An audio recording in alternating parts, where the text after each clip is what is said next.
Justice on trial. The police are failing to investigate objectively. That means that all proper and reasonable lines of inquiry are not being made. Each and every failure is a human body that was treated badly, and some of them, I know for a fact some of them, will be in prison for crimes they did not commit. We'll have the full story. Also, reporting live from the Grenfell Tower inquiry, Tom Simons. Allegations today, Eddie, that companies involved with Grenfell... With the BBC News Now, Diana Speed. The Crown Prosecution Service has revealed that dozens of cases of rape and sexual assault have been halted after vital evidence was withheld from defence lawyers. A review was launched in England and Wales earlier this year when a series of cases collapsed. The head of the Criminal Cases Review Commission, which examines suspected miscarriages of justice, told this programme the findings were extremely worrying. Clive Coleman reports. 47 rape or sexual assault cases were stopped, 5 where prosecutors found disclosure failures to be the main reason, 42 where disclosure was an issue. 14 defendants had to be released from custody as a result. In response, the CPS intends to review charging decisions and identify electronic evidence earlier in the process. This on top of a National Disclosure Improvement Plan announced in January, which increased training and the number of so-called disclosure champions. But today's review only covers a tiny fraction of the total number of cases prosecuted by the CPS annually. Companies who took part in the refurbishment of Grenfell Tower before the fire that killed 72 people have been accused of putting lives at risk by failing to participate in the public inquiry. A lawyer for some of the survivors said the refusal of the firms to say whether the changes they made breached regulations was inhumane. Our correspondent Tom Burridge is at the inquiry. The contractors as a whole have been accused of a deliberate refusal to engage with the public inquiry. One barrister said they have no desire to work with the inquiry. Now, some of the companies in their opening statements have said that they can't give more information at the moment because they don't have full access to some of the evidence that's been presented to the inquiry. Downing Street says Theresa May has written to ministers to warn them not to campaign actively against a third runway at Heathrow Airport. Earlier, the Transport Secretary Chris Grayling told MPs the government would support the expansion, which he said would bring benefits worth billions of pounds to passengers and the wider economy. Environmental groups and a number of MPs from across the political spectrum oppose the plans.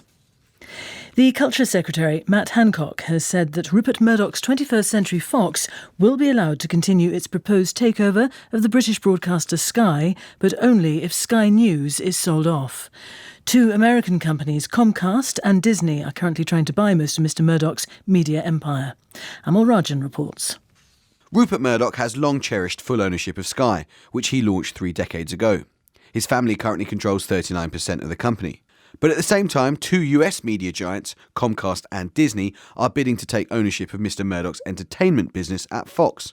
The Competition and Markets Authority had previously expressed concerns over media plurality if the Murdochs were allowed to take full ownership of Sky. In the Commons today, Matt Hancock said that divesting Sky News to Disney and ensuring it was funded for 10 years would be the most proportionate and effective way to remedy public interest concerns. Sky welcomed today's announcement. Mr Hancock will now consult each of the interested parties on how to move forward. The head of the National Crime Agency says the structure of policing in England and Wales, which has 43 separate forces, is partly to blame for the spread of drugs networks beyond the big cities. Lynn Owen said each force concentrated on running an effective local service rather than coordinating their efforts. She was speaking to the Home Affairs Select Committee. In the establishment of the County Lines Coordination Centre, we are now able to see where different police forces are working on the same telephone numbers, unbeknown to one another, because the intelligence and the investment in digital data systems across the 43 forces is not in the place that it should be. The Hollywood film producer Harvey Weinstein pleaded not guilty to charges of rape and sexual assault. He made a brief appearance in court in New York. If convicted, he could face 25 years in prison. The BBC has announced it will close its famous Maida Vale studios in West London. The site's been the home of the BBC Symphony Orchestra since the 1930s and has hosted many of the greatest performers, including the Beatles and David Bowie. The studios will move to a new centre at the Olympic Park in East London in 4 years' time. It's 5:05. Towards the end of last year, 22-year-old Liam Allen was suddenly in the news. He'd been accused of rape. His trial collapsed when it emerged crucial evidence had not been disclosed to the defence as part of the trial process. Liam Allen, it turns out, of drugs networks beyond the big cities. Lynn Owen said each force concentrated on running an effective local service rather than coordinating their efforts. She was speaking to the Home Affairs Select Committee. In the establishment of the County Lines Coordination Centre, we are now able to see where different police forces are working on the same telephone numbers, unbeknown to one another, because the intelligence and the investment in digital data systems across the 43 forces is not in the place that it should be.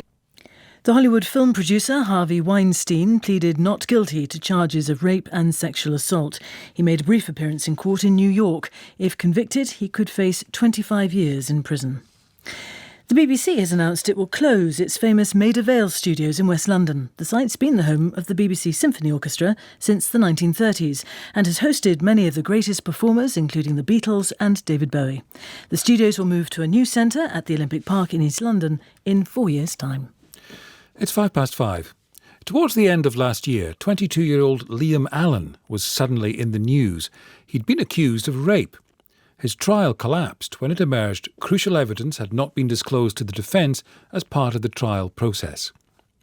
Liam Allen, it turns out, was not alone. Isaac Itiari, accused of child rape, was cleared at court with prosecutors offering no evidence after the police said material had not been given to the defence team. The trial of Samson McKelly, also accused of rape, was stopped when his defence team found evidence which had not been disclosed. A student, Oliver Mairs, had the case against him dropped days before his trial after he'd spent 2 years on bail. After all of that, a review was set up by the police and the Crown Prosecution Service, the CPS. Today, it found 47 cases which were stopped because of problems with evidence not being shared with the defence. Alison Saunders is head of the CPS. The key findings from this report is that sometimes we charge threshold cases too early, that we need to be more robust in that, and we have already started work. So our charging division is already sending more cases back, and we are charging less threshold cases already, and we have put more management checks into those. So after a short period of time, managers are sitting down with lawyers to go through those cases and to review them. Likewise, the lessons that we have learned around making sure that we are dealing with disclosure at an earlier stage. Julia Smart is a criminal defence barrister watching all of this with great interest. She defended the 22-year-old I mentioned, Liam Allen, in that rape case. He was accused, but the case against him collapsed because the police didn't disclose vital evidence. At the 11th hour, it emerged his accuser had sent texts suggesting that she wanted to have sex with him. We're at a stage in the trial where the complainant was in the witness box and I was about to cross-examine her when finally I was given the disc of her messages that we had been asking for some time, and were told that it was clearly not disclosable. When I got hold of this material and having spent a few hours looking at it, I found the sort of messages that completely undermined the case, and to such an extent that the prosecution eventually was forced to offer no evidence against Liam, and he was acquitted of all charges. This, of course, wasn't the only case. What does Julia Smart think are the causes of non-disclosure?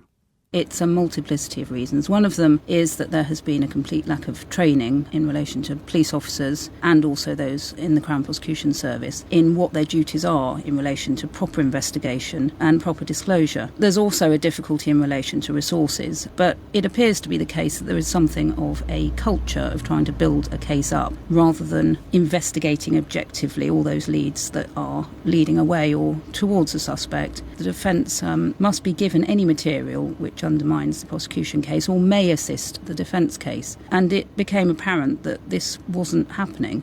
That's Julia Smart, who's a defence barrister. How do today's revelations look to the other side? Nazir Afzal was a chief Crown prosecutor. I think this comes as no surprise to anybody working in the justice system. We have a perfect storm where there is fewer resources, less experience, less supervision, and more required in relation to every case because of the digital revolution. So I know there are hard-working and diligent officers and prosecutors trying to get justice done, but they're doing so with their hands tied behind their backs. The legislation that deals with disclosure is 20, 30 years old, and we didn't have the internet then. Now we have all the messaging services. Now we have all the social media, which have to be explored and have to be collected and have to be examined. And it needs also the defence solicitors to be paid to do the job. You know, the reality is it's only diligent defence lawyers that will find stuff. If they don't have the resources, they won't do it. As I mentioned, this review shows 47 rape or sexual assault cases were stopped. 14 defendants had to be released from custody as a result. But the cases the Crown Prosecution Service has examined for this review are current cases dealing only with sexual assault allegations. What would happen in a more far-reaching review? The 47 cases is just the tip of the iceberg. We have hundreds of cases dealt with historically where failures will have led to potential miscarriage of justice. We have other crimes, not just rape and sexual offences, which are affected by disclosure. What I'm concerned about are those cases that have already happened, where these issues will clearly have arisen. Each and every failure is a human body that was treated badly, and some of them, I know for a fact, some of them will be in prison for crimes they did not commit. And that is absolutely shocking. It's not something that we can permit in our society. What about the police? Mike Cunningham, as Chief Executive of the College of Policing, he was speaking to MPs today. It is a cultural challenge. There is an approach to investigation that has to recognise that disclosure is an integral part of that effective investigation, and we need to ensure that staff at all levels best understand that. That will take a lot of reinforcing, it will take a lot of legwork and we don't underestimate the fact that this will be a long-term implementation. But of course, justice has to work every day. In the meantime, what should be done to fix the identified failings? Defence Barrister Julia Smart again. I would welcome something that had more of an external review about it, a sort of off-pros, as it were, somebody as part of an organisation going in and conducting spot checks upon the CPS and their files to see if disclosure is being properly carried out. Because, of course, this review that's come out is entirely internal. So the hope is that if there were a body that could perhaps regulate the Crown Prosecution Service, that would ensure that the public had perhaps more confidence in there being proper and fair trials in the future. The Criminal Cases Review Commission has the job of independently examining suspected miscarriages of justice in England, Wales and Northern Ireland. It's chaired by Richard Foster, who also knows what it's like to be a prosecutor. He spent 6 years as Chief Executive of the Crown Prosecution Service. What does he think of the findings of the review by the CPS and the police? The Joint Inspection Report said that this was largely to do with training and with fundamental failings on the part of the police to understand the disclosure role and responsibilities on the one hand, and that the CPS were failing to challenge on the other. And I think that's spot on. There's obviously a resources issue as well. I wouldn't want to deny that, but I think the main problem is lack of training and understanding of the basics, and that's why it's so worrying. And what about the quality of the underlying investigations? We hadn't done the investigating that we should have done in advance of bringing the charges and starting the prosecution process. That's a pretty basic failing. That's not an add-on to a good police investigation. That is the basis of a good police investigation. Do you think that's willful? No, I don't think it's willful. I think it is much more to do with pressure of resources, with police not being well enough trained. I think it's also cultural, though. I think it is seeing the issue too much in terms of, here is the accusation, let me see if I can build the case against the accused, rather than, here is the accusation, I will take it seriously, but it's now my job to investigate both to see whether the accusation is true, but also whether it is not well-founded. The scope of this review was, as you know, quite narrow, dealing with current cases of sexual assault. What do you think should happen? I think the first thing that should happen is that the CPS and the police, with the law officers, should reflect on what more they now need to look at. And there's obviously current prosecutions in cases other than rape and serious sexual offences, and whether or not there may be major disclosure issues there. But then there is the stock of cases which have been prosecuted and where there have been convictions. Now, it would be impossible for the CPS or the police to look at all of those. So what they need to do is to look at the parameters, but I do think they now need to review further both the stock and the flow. And that means potentially every case where someone's been prosecuted, successfully prosecuted. I mean, this is a matter in the first instance of CPS and the police. What I would do if I were them is I would look at the common themes that have emerged where things have gone wrong and see if you can draw the bands more narrowly. It might make sense as well to put some sort of time limit on this, because I do think this is a problem that has got a lot worse with the explosion of social media in recent years. So you might want to look back, say, over 4 or 5 years, but not over 10 or 20. So you do need to put parameters around it, otherwise it just becomes an impossible task. What role might the Criminal Cases Review Commission have? Well, we've got a lot of experience of where things go wrong in prosecution and investigation, so we can certainly share that experience with the CPS and the police, and we do talk to them about these things quite regularly. In addition to that, it's obviously open to anybody who feels they've been wrongfully convicted to apply to us. About a fifth of the cases that we refer back to the Court of Appeal are on the basis of non-disclosure. That's non-disclosure of material that the police and prosecutors had, and a further significant percentage of the cases we refer are because lines of inquiry that should have been pursued were never pursued at all. Do you expect disclosure problems to account for an increasing proportion of your work? In the interest of full disclosure myself, I used to be Chief Executive of the Crown Prosecution Service, and it was a problem when I was there and when Ken MacDonald and David Calvert-Smith were DPPs, and it's a problem today. I think it had got better, and now it's got worse again. I think it's got worse in recent years, partly because of resources, partly because of other pressures, partly because of the explosion of social media, but above all because of the failure to focus on what investigation should be about. And that's not building the case, it's about establishing whether or not there is a case. You mentioned social media a couple of times. Why is that proving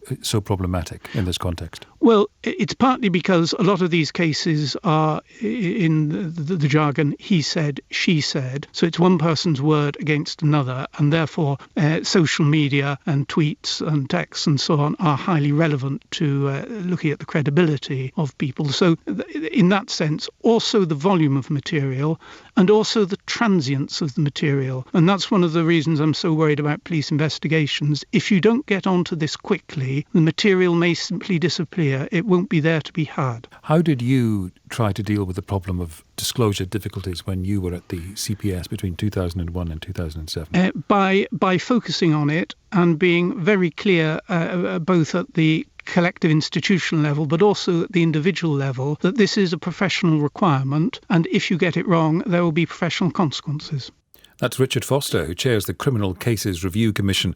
We'll take you to the Grenfell Tower inquiry after the headlines from Diana. It's emerged that dozens of cases of rape and sexual assault were halted when crucial evidence was withheld from defence lawyers. It follows a review in England and Wales after a series of cases collapsed. A lawyer for some of the survivors of the Grenfell Tower disaster has accused companies involved in its refurbishment prior to the blaze of putting lives at risk by failing to participate